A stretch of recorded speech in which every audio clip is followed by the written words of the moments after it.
Every day, the first person there before the sun would be Jordan. And he was there because he wasn't good. He would work with a batting instructor and work all day long and be the last person to leave every night also. I asked him what it was like for him in the morning. And Jordan said, I get up before the sun comes up and I make myself some breakfast by myself. He was down there alone. And I get in the car and I'm driving to spring training and there's no one really out on the roads yet. And I look at the seat next to me and I see my dad. And I talk to him. I think to myself, Pops, we're doing this. We're doing this together. And the day would end, and he would say to the batting instructor, can we do a little more? I think I'm getting this. I think I'm learning this. I think I'm getting this. And that's when Sports Illustrated put him on the cover, saying that Michael Jordan has embarrassed baseball. And as I would watch him there every night as the sun was going down and the other ball players had left, and I would see this guy working to get better, Michael Jordan working to get better, I couldn't help thinking that if you ever have children, you ought to pray that they grow up someday to embarrass you like this. I played professional basketball for the Chicago Bulls. 32 seconds to go. A 1-point lead for Georgetown. Gordy to Black. The time, 18.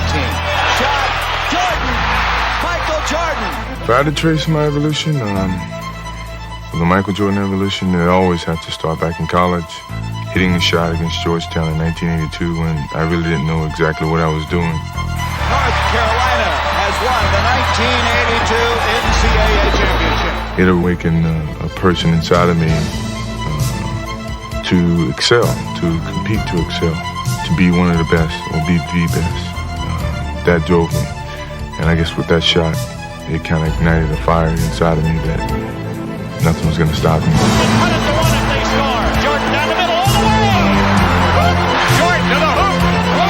Sends it out to Jordan down the lane, all the way. And get it to effort by Jordan, who has it on the break, driving all the way in. Oh, he's got an unbelievable move. He put it in and it counts. I wanted to excel my game and isolate my game from everybody else. That I was more than just, a few dimensional. Even when it came to Magic Johnson, I mean, Magic Johnson was a crowd pleaser. He was a good offensive player. He was a great motivator.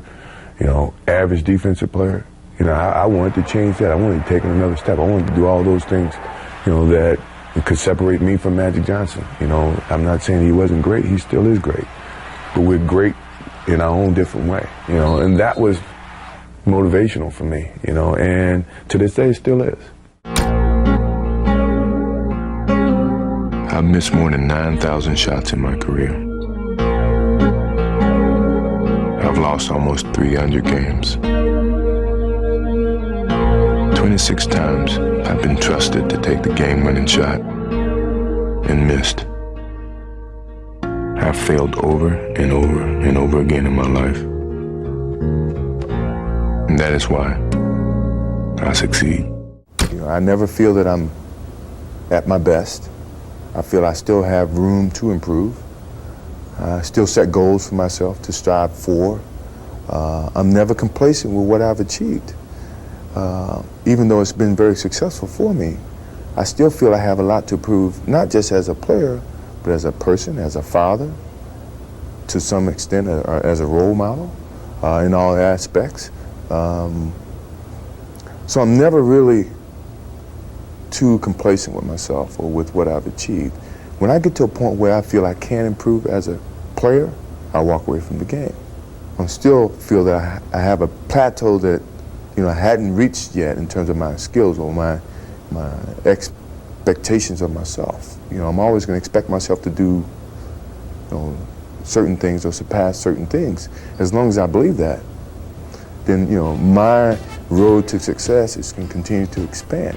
Sports is a tool that teaches, and it teaches you bad things. It can also teach you good things. It's how you perceive those things.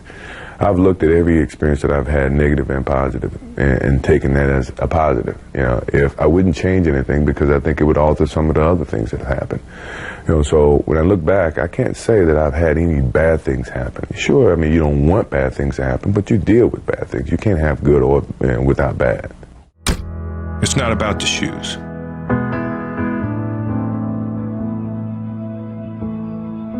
about knowing where you're going, not forgetting where you started.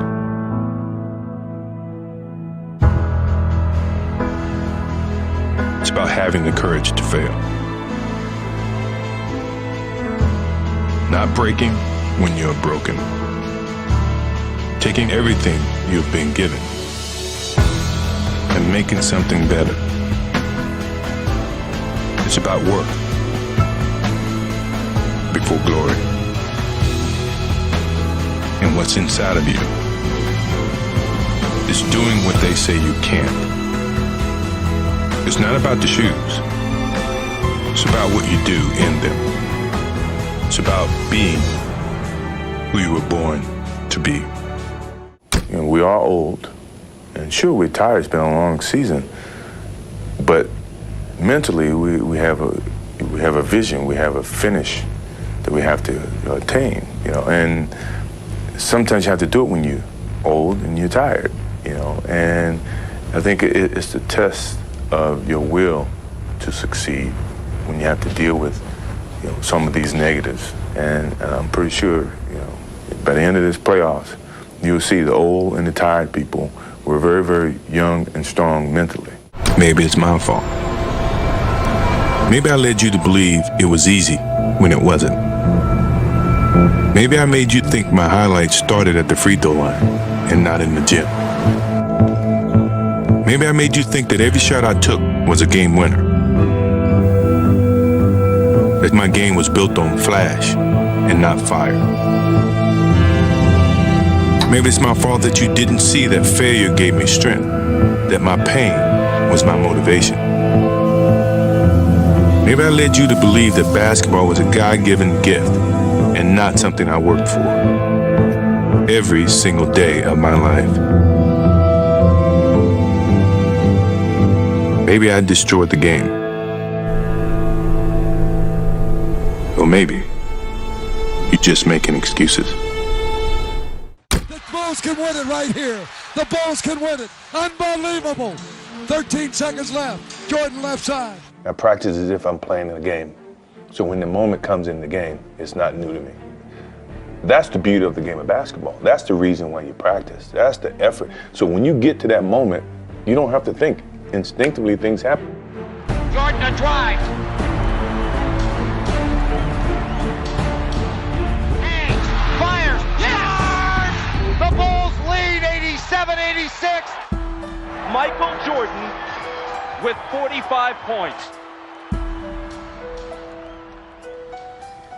You know, I think it was a very defining moment of what my career was in Chicago. The Chicago Bulls have won their 6th NBA championship.